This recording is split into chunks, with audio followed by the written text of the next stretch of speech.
গুনে গুনে ১০০ রান দিলেন বোলার হাসান আলী। লেখায় জায়গা না পেয়ে যা করল স্কোরবোর্ড।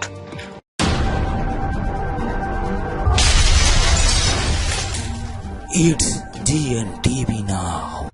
অস্ট্রেলিয়ার ইনিংসের ৪৯তম ওভারের ঘটনা। হাসান আলীর শেষ বলে দৌড়ে ২ রান নিলেন মিচেল স্টার্ক ও জেমস ফকনার। ব্যাস সেঞ্চুরি হয়ে গেল পাকিস্তানি পেসারের। গুনে গুনে ঠিক ১০০ রান দিয়েই থামলেন আলী। আলী তো ১০০ রান দিয়েই খালাস, ঝামেলা তো হলো স্কোরের। মাঠের ম্যানুয়াল স্কোরবোর্ডে বোলারদের রানের দেওয়ার জন্য আজ রাখাই হয়েছিল ২টি ঘর।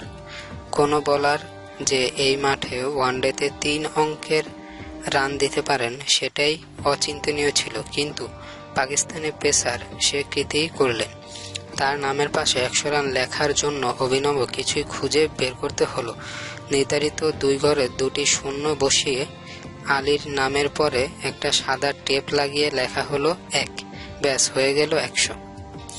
আলীর আগে এই মাঠে ওয়ানডেতে সর্বোচ্চ রান দেওয়ার রেকর্ডটি ছিল ৮০ রানে। ২০১০ সালে পাকিস্তানেরই ওমর গুল দিয়েছিলেন।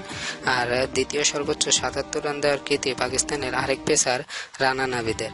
কিন্তু আজ যে আলী দিন প্রথম ওভারেই দিয়েছেন ১৪, সেটা নবম ওভারে শেষ থামল ১০০ রানে। ওয়ানডেতে ইতিহাসে মাত্র ১০ বোলার হিসেবে ১০০ রান দিয়েছেন পাকিস্তানি পেসার। ২০০৬ সালে দক্ষিণ আফ্রিকার বিপক্ষে ১১৩ রান দিয়ে ওয়ানডের সবচেয়ে খরচে বোলিংয়ের রেকর্ড অবশ্য অস্ট্রেলিয়ার মিক লুইসের। ভিডিওটি ভালো লাগলে এখানে ক্লিক করে লাইক দিন এবং কোনো প্রকার মন্তব্য থাকলে কমেন্ট বক্সে কমেন্ট করুন। প্রতিদিনের সর্বশেষ খবর এবং নতুন ভিডিও পাওয়ার জন্য এখানে ক্লিক করে চ্যানেলটিকে সাবস্ক্রাইব করে রাখুন। ধন্যবাদ সবাইকে।